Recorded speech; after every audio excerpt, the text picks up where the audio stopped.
지은 나라에 오신 것을 주님의 이름으로 환영합니다. 오늘도 변함없이 육정 목사님 오셨습니다. 목사님 안녕하세요. 네, 안녕하세요.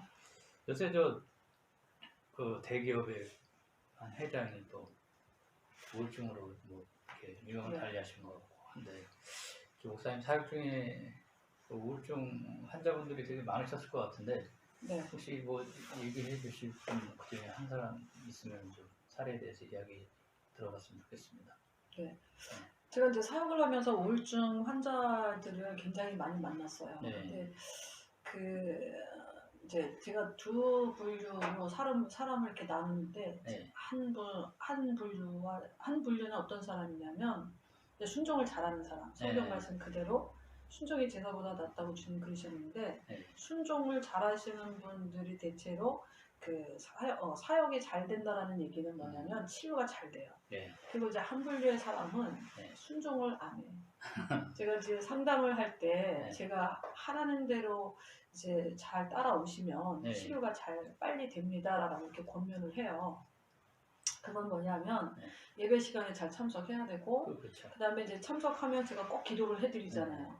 근데 이제 대체로 이제 한 분류의 분들은 예배 안 드리고, 그다음에 기도만 받으려고 하고, 그다음에 이제 한두 번 받아봐가지고 별로 이제 시원하게 치료가 잘 안 되거나 빨리 안 되거나 그러면 이제 포기하시는 분들이 상당히 많이 있어요. 그러니까 지금까지 사역을 하면서 치료된 거를 간증들이나 이런 걸 많이 들으셨을 텐데, 이번 케이스는 제가 그러니까 치료가 안 된 분들은 이제 안 되신 분을 이제 드리려고 하는데, 이제 이분도 이제 맞은 두 번째 그런 분류의 그런 분인데, 이제 제가 그분을 이제 만났을 때 이제 소개로 만났어요. 그랬는데 이분이 이제 굉장히 심한 우울증이 있더라고요. 남편이 이제 일찍 돌아가셨고 사고로, 그다음에 이제 또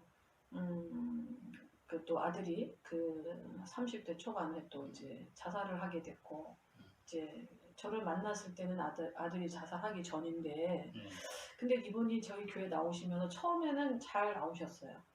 순종을 잘 하신 거예요? 처음에? 네, 처음에는 잘 했는데 갑자기 또 예배 드리다 주일날도 이제 없어지고, 그래서 이제 신학도 나오고 이랬는데 처음 저는 같은 신학을 나온 사람으로서 잘 이해가 안 됐어요. 그러니까 이 사람이 왜 예배 드리다가도 갑자기 없어지지? 그러고 이제 그래서 보니까 이분이 아주 심한 우울증이 있었던 거죠. 그러니까 그리고 이제 수요일날 이제 한날은 예배에 참석을 안 해서 이제 문자를 넣었지요. 그랬더니 내가 지금 다리가 이렇게 구부러지지 않는다고. 그래서 이제 가서 보니까 다리가 이렇게 일자로 돼 있는 거예요. 두 개가 이렇게. 이게 구부러지지 않는 거예요. 진짜요? 네, 진짜로 구부러져. 그래서 내가 이 다리가 왜 안 구부러지지? 그때 당시 이제 우리 성도 한 분하고 같이 갔거든요. 밤에 예배 끝나고. 근데 다리가 구부러지지 않는 거예요. 그래서 이제 예배 드리고 기도를 해드렸더니 다리가 구부러지는 거예요. 그래서 내가 그때 이게 공황 발작증이라는 생각이 들기도 했거든요.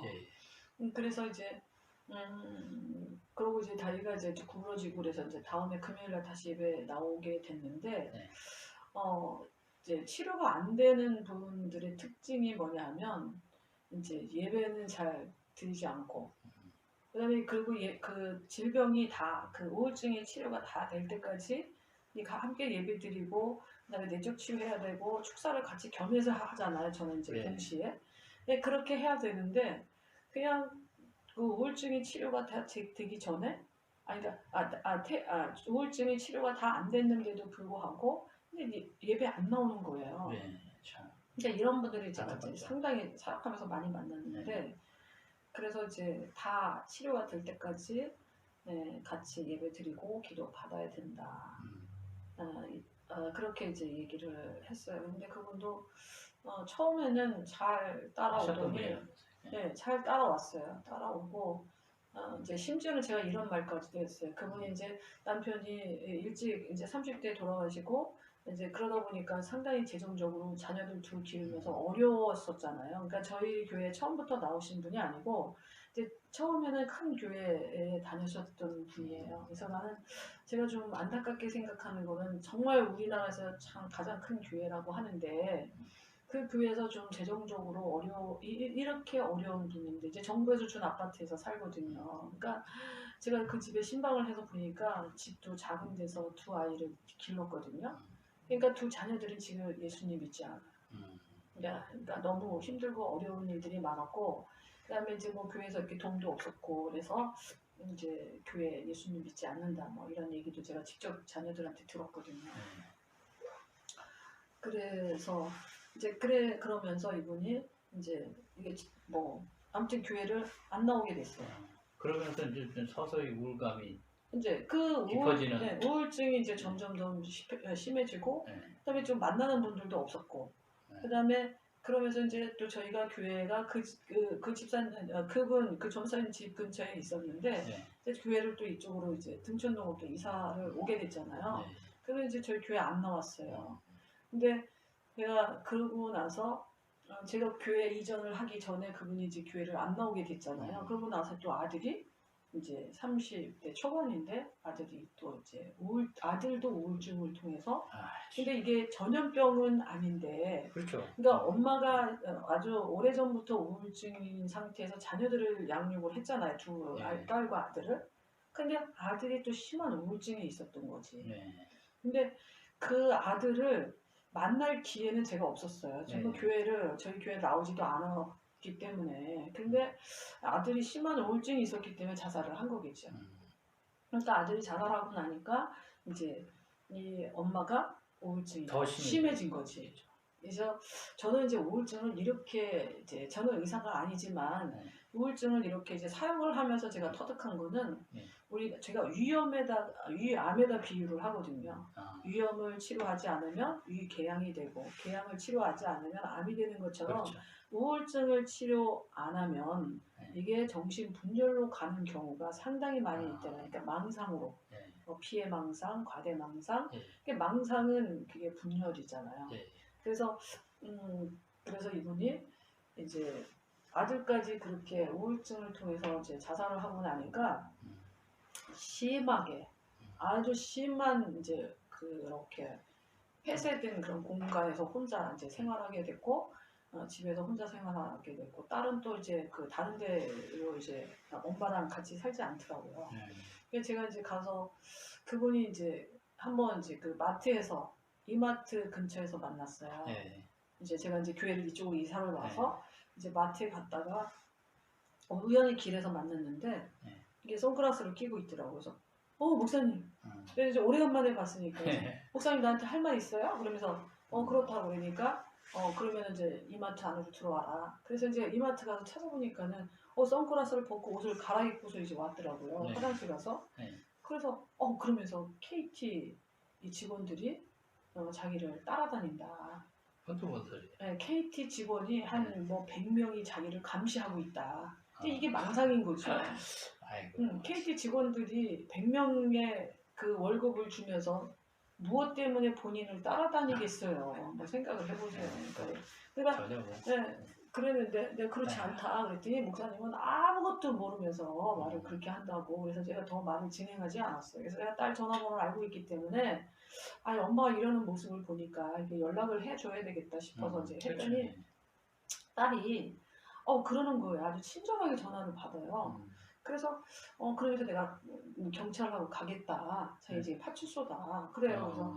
그래서 그렇다고. 그래서 그 남자친구가 그 이마트 앞에 있으니까 어디로 가면은 만날 수 있다. 그래서 이제 그래서 만났어요. 그랬더니 조금 있다가 경찰하고 같이 왔더라고요. 그랬더니 저를 보더니 우리 엄마 왜 납치했느냐? 어디서 납치했느냐? 우리 엄마 지금 사라진 지가 며칠 됐다고 오늘 당신하고 나타난 거다. 그래서 내가 납치가 아니라 나 우연히 여기서 만난 거다. 그랬더니 아니 거짓말 하지 말라고. 그래요. 그래서 경찰 분이 저한테 이제 주민번호 알려달라고 그래서 제가 주민번호 알려줬어요.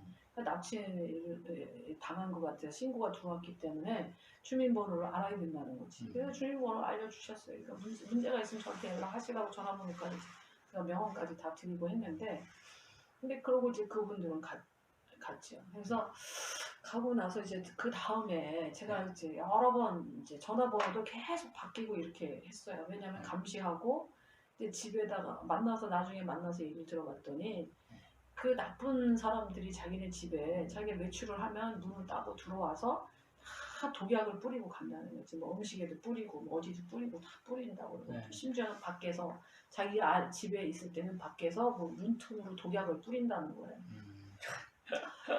안 그래. 되죠. 그렇게 발전이 된 거지. 네. 그래서 제가 그 처음에 상담하고 저희 교회에 우울증 환자들이 오셨을 때 그러니까 제가 하라는 대로 하시면은 이 병은 금방 낫습니다라고 하거든요. 네. 그러니까 그 얘기는 뭐냐면 예배 때 빠지지 말고 그 다음에 기도 받아야 되고 기도해야 되고 이제 그거거든요. 제가 그렇죠. 무리한 거를 요구하는 것도 아니잖아요. 맞아요. 뭐 헌금을 뭐 얼마씩 해라 네. 뭐 이런 것도 아니고 그런 거 없죠. 네, 그런 거 없죠. 네. 그러니까 그렇게 하는데도 보호자가 있으면 좋은데 보호자가 없는 경우에 이런 분들이 혼자 왔을 때는 잘 따라주지도 않을 뿐더러 그래서 제가 마음이 지금도 아픈 거는 그분이 계속 와서 함께 예배드리고 그랬으면은 이렇게 분열까지 망상까지 가지 않았는데 제가 최종적으로 이제 그분한테 그랬어요. 이거는 네. 병이다. 그렇죠. 병이죠. 망상이다. 네. 피해 망상이다. 네. 왜? 여기 와서 약을 뿌리는 사람도 없고 독약을 뿌리는 사람도 없다. 그랬더니 나는 이제 목사님 안 만날 거라고 나를 이제 환자로 취급하느냐. 분명히 사람이 와서 독약을 뿌리고 가고 자기를 그렇게 사람들이 감시하고 따라다니는데 그리고 자기 생각은 그런 거죠. 그게 병인데 그게 진짜로 현실에 있는 거로 착각하는 거지 아닌 건데 그러면 정상인들이 말을 했을 때 저는 내가 그래서 이렇게 얘기까지 했어요. 하나님의 내게 전사님 같은 우울증이 있는 분들을 그래서 마음과 생각이 아픈 분들을 치료하시라고 기름을 부으신 거를 안다면 내가 말을 하는 거를 믿고 따라와. 응? 병원에 가면 의사가 말하는 거를 믿고 따라갈 거 아니냐. 그렇죠. 그와 마찬가지로 저에게 하나님의 은혜를 주신 거를 믿는다면 그대로 따라오면 이 병은 금방 낫는다. 그리고 내가 권면하는데 병원에 도움을 받았으면 좋겠다. 그리고 함께 예배드리고 기도 받으면 이 병은 금방 낫는다. 이제 이렇게 얘기했는데 뭐 그걸 안 들었다니. 안 듣죠. 참 아마 안타깝네. 네, 안 듣죠. 그래서 제가 안타깝고 아는 분 소개해준 분한테 연락을 해보니까 그분하고도 연락이 안 된다고 그러더라고요. 그래서 이제 연락을 다 이제 주변 관계를 다 정리를 하시고 이제 완전히 더 깊은 병으로. 네, 혼자 아마 있는 것 같아요. 안타깝습니다, 여러분. 치료를 하나님께서 하시는 거죠, 목사님을 통해서. 그렇죠. 이제 아무튼 그 과정이 순종해야 될 부분이 있다는 거죠. 지금 목사님 말씀하신 네, 것처럼 그렇죠. 예배와 그렇죠. 뭐 어려운 건 아니죠. 예배와 그렇게 기도하고 하면 되는 것인데 여러분 그것을 등한시하게 되면 더 깊은 안 좋은 쪽으로 진행이 되게 되니까 이 영상을 보시고 우울증에 또 마음의 그런 질병에 빠지신 분들이 하나님 앞에 나와서 예배드리고 사역을 받는 것이 얼마나 중요한지 이야기를 해주셨으니까요. 치료될 수 있습니다. 하나님 안에서. 그러니까 그러한 믿음을 가지고 그러한 간절함을 가지고 주님 안에 이렇게 순종하는 여러분들이 되셔서 치유와 회복의 주인공이 됐으면 좋겠습니다. 오늘 이것으로 마치도록 하겠습니다. 네, 감사합니다.